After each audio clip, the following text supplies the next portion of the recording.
제가 먼저 읽겠습니다. 하나님께서 각 사람에게 그 행한 대로 보응하시되 참고 선을 행하여 영광과 존귀와 썩지 아니함을 구하는 자에게는 영생으로 하시고 오직 당을 지어 진리를 따르지 아니하고 불의를 따르는 자에게는 진노와 분노로 하시리라.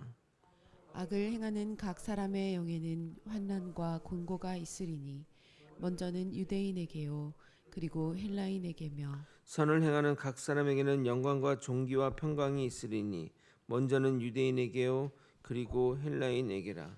이는 이는 하나님께서 하나님께서 외모로 외모로 사람을 사람을 취하지 취하지 아니하심이라. 아니하심이라. 아멘. 아멘.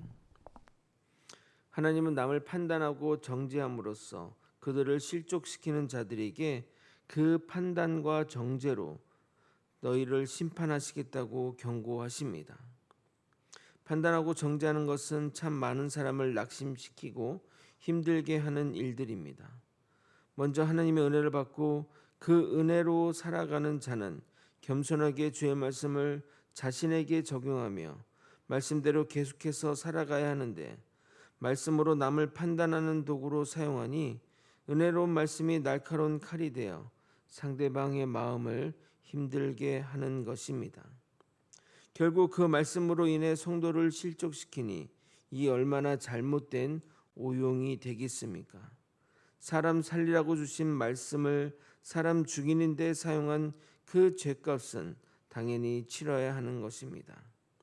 우리는 판단과 심판을 받을 자이지 누구를 판단하고 정죄할 권한이 일도 없는 자들입니다. 야고보서는 이렇게 정확하게 말씀하고 있습니다. 야고보서 4장 11절에서 12절. 형제들아 서로 비방하지 말라. 형제를 비방하는 자나 형제를 판단하는 자는 곧 율법을 비방하고 율법을 판단하는 것이라. 내가 만일 율법을 판단하면 율법의 준행자가 아니요 재판관이로다. 입법자와 재판관은 오직 한 분이시니 능히 구원하기도 하시며 멸하기도 하시느니라. 너가 누구에게 이웃을 판단하느냐? 그러므로 우리는 절대 평가자의 위치에 서서는 안 됩니다. 그 자리에 섬으로 인해 좋은 일은 하나도 없습니다. 평생 이 말씀을 명심하셨으면 좋겠습니다. 오늘은 심판과 관련된 이야기입니다. 심판의 내용보다는 사도 바울이 왜 이러한 이야기를 하는지 살펴보는 것이 주요하다 하겠습니다. 심판의 보응이 아닌 선한 일로 인해 상급받는 인생 되기를 예수 그리스도 이름으로 소원합니다. 오늘 본문을 정확하게 이해하려면 로마 교회의 상황을 알아야 합니다. 개론 시간에 말씀드렸지만 오늘 들으시면 명확하게 들리실 것입니다. 로마 교회는 사도들이 세운 교회가 아니라 자립적으로 세워진 그리스도 교회입니다. 학자들은 오순절 성령 강림 사건을 경험한 로마의 디아스포라 유대인들이 예수를 영접하고 로마에 돌아가 교회를 세운 것으로 추정합니다. 유대교와 달리 예수의 명령을 따라 유대인들이 헬라인을 전도하여 교회를 운영해 나가고 있었습니다. 당연히 유대인이 주축이 되어 교회가 운영이 되었던 것입니다. 그런데 AD 49년 유대 공동체 내 소란을 원인으로 글라우디오 황제가 유대인을 로마에서 추방하게 됩니다. 그로 인해 로마 기독교 교회 유대인들도 쫓겨나게 됩니다. 그럼 로마 교회는 누가 교회를 이끌어가겠습니까? 남아있는 헬라인을 중심으로 교회가 운영되었던 것입니다. 그러다가 AD 54년 글라우디오 황제가 죽게 됨으로써 유대인들이 로마로 돌아올 수 있었고, 그러면서 로마 교회도 다시 과거 유대인들이 돌아오게 된 것입니다. 그런데 문제가 발생하게 됩니다. 과거 교회를 운영하던 유대인들과 현재 교회를 운영하던 헬라인 가운데 미묘한 알력이 발생하게 된 것입니다. 유대인들이 돌아왔다고 헬라인들이 자신의 자리를 내어줄 리 없고, 유대인들도 이제는 너희는 나가라, 다시 우리가 하겠다라고 할 명분도 없는 것입니다. 이런 상황에서 성숙한 그리스도인이라면 어떻게 하겠습니까? 백의종군하는 마음으로 교회와 하나님을 위해 봉사하였겠지만 어제 본문의 내용대로 유대인들이 계속해서 사람들을 판단하고 정죄했던 것입니다. 그래서 이런 문제를 알고 있었던 사도 바울은 그들을 질책하며 그런 행위를 하지 말라고 경고했던 것입니다. 오늘 읽은 본문도 그런 배경에서 이해해야 제대로 된 해석이 가능해집니다. 본격적으로 본문에 들어가도록 하겠습니다. 이 신득이의 은혜를 설명하기 위해서는 반드시 우리의 상태를 알아야 합니다. 왜냐하면 우리는 우리 죄로 인해 심판받을 존재라는 것이 명확하게 깨달아지면 하나님의 은혜로 구원받는 것에 대한 감격과 감사가 있기 때문입니다. 그러기에 사도 바울은 심판의 필요성을 강조하고 있습니다. 이전에 사도 바울은 로마서 1장 18절에서 32절에서 타락한 이방인들의 범죄와 유기 심판에 다뤘다고 한다면 2장에서는 유대인들도 죄 아래 있다는 것을 말하고 있는 것입니다. 먼저 6절은 각 사람이 인종과 혈통에 상관없이 행한 대로 심판하신다는 공의로움에 대한 선포를 하고 있습니다. 6절입니다. 하나님께서 각 사람에게 그 행한 대로 보응하시되 심판은 반드시 둘을 갈라놓게 됩니다. 선한 행위를 한 자에게는 영생의 상급을 주시고 악한 행위를 한 자에게는 진노와 분노의 보응을 하시겠다고 말씀하고 계십니다.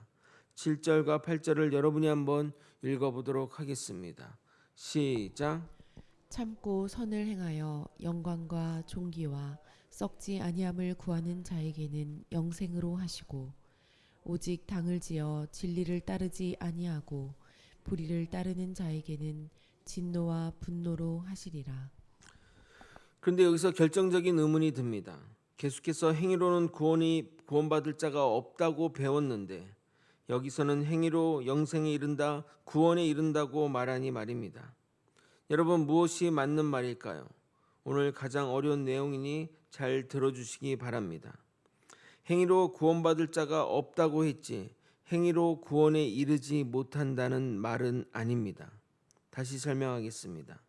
행위로 구원에 이를 수 있으나 그 행위로 구원에 이를 사람은 없습니다. 왜냐하면 하나님의 율법의 기준이 엄격하여 어떠한 인간도 그 법을 통과할 수 없기 때문입니다. 그 일은 오직 예수 그리스도만이 가능한 일입니다. 그래서 예수님이 그 율법의 의를 이루시고 그 공로를 우리에게 전가해 주시는 것입니다.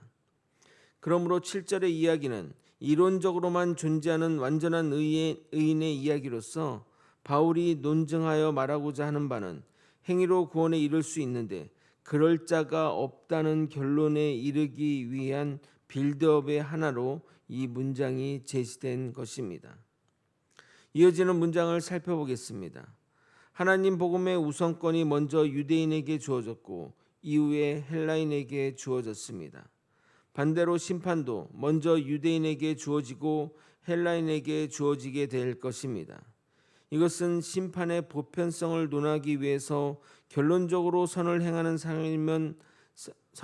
사람이면 그가 유대인이든 헬라인이든 주로부터 상급을 받고 악을 행하는 사람이면 그가 헬라인이든 유대인이든 심판을 받게 된다는 것을 말하는 것입니다. 그런데 심판의 대상이 각 사람의 영이라는 사실을 주의 있게 살펴보아야 합니다. 9절 또한 여러분이 한번 읽어보도록 하겠습니다. 시작. 악을 행하는 각 사람의 영에는 환난과 공고가 있으리니 먼저는 유대인에게요 그리고 헬라인에게며. 사도 바울은 심판의 대상으로 영을 언급하는 이유는 인간의 범죄가 기본적으로 영의 범죄이기에 심판에서 영이 받게 될 그 심판에서 배제될 수 없음을 나타내고 있는 것입니다. 그래서 우리의 삶에 환난과 공고가 있다면 하나님의 심판임을 명심해야 할 것이고 우리 삶에 영광과 존귀와 평강이 있다면 하나님의 선하신 보상임을 깨달아야 합니다. 마지막으로 11절은 6절과 마찬가지로 심판의 원칙을 다시 강조하고 있습니다. 이야기하지 않았지만 이 구조가 키오스크 구조로 해서 이렇게 구성이 되었는데 이런 문장을 유대인들은 잘 쓰고 있습니다. 6절 서두는 모든 이에게 행위대로 심판하신다고 말씀하신 후에 11절에서는 결론으로 문장을 정리하며 사람의 외모를 취하지 않는다고, 즉 심판은 유대인이나 헬란이나 차별이 없다고 강조하고 있는 것입니다. 11절입니다. 이는 하나님께서 외모로 사람을 취하지 아니하심이라. 이 말씀은 자신들은 하나님의 심판에서 벗겨나갔다고 믿었던 유대인들에게 경종을 울리는 말씀인 것입니다. 그러나 공의 하나님은 기준이 외모가 아니라 행위임을 강조하고 있습니다. 마치 죄는 미워하되 사람을 미워하지 말라는 결론처럼 말입니다. 말씀을 정리하겠습니다. 우리 모두는 하나님의 심판을 피할 수가 없습니다. 복음을 먼저 받은 유대인일지라도 예외는 없습니다. 물론 행위로 구원에 이를 수가 있지만 어떤 인간의 행위로도 하나님의 의를 이룰 수가 없습니다.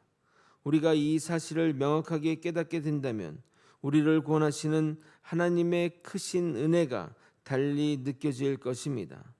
마치 암 환자에게 기존 모든 약이 소용이 없다는 현실 가운데 새롭게 개발된 약만이 효과가 있었다고 하는 것처럼 우리에게는 주 예수의 보혈이 유일한 해결책인 것입니다. 이 사실을 명심하고 주의 은혜 가운데 들어가는 우리 모두가 되시길 예수 그리스도 이름으로 축원드립니다. 기도하시겠습니다. 아버지여, 우리 인간 모두는 하나님의 의를 이룰 수가 없습니다. 그래서 행위로 구원에 이를 자가 아무도 없는 것입니다.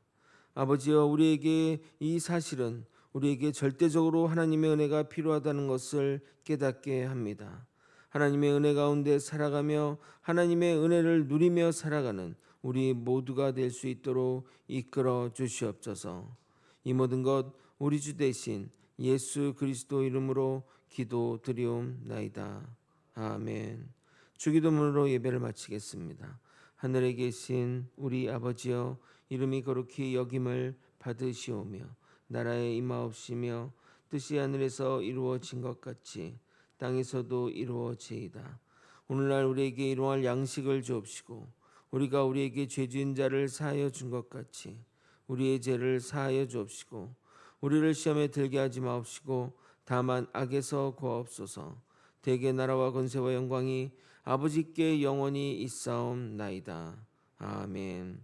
이 시간 깨달은 말씀 놓고 기도하시고 교회 성도들과 환우들을 위해서 기도하시고 우리 각 개인의 기도 제목 가지고 기도하시다가 자유롭게 돌아가도록 하겠습니다. 주님의 이름 부르짖고 통성으로 기도하시겠습니다. 주여,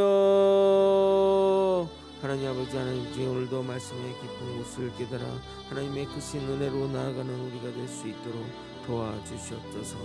아버지여, 우리는 아버지의 전적인 타락한 죄인으로서 하나님의 의를 이룰 수 없습니다. 그러기에 하나님의 절대적인 은혜가 필요한 존재임을 깨닫고 하나님의 은혜와 아버지의 그 하나님의 긍휼하심을 아버지 받아가지며 살아가게 도와주시옵소서. 아버지의 심판은 피할 수 없는 겁니다.